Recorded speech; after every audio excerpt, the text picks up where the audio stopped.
Ni baridi. So guys, we are done harvesting. Now they are sorting. We are sorting out. Mm-hmm.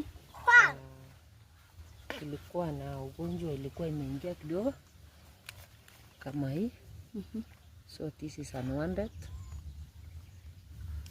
Tunataka kama hii very clean kama hii.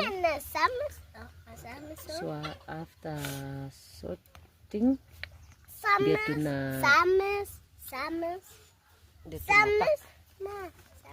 tuna pack sasa.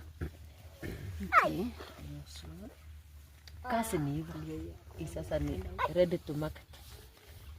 Inaenda market very ready.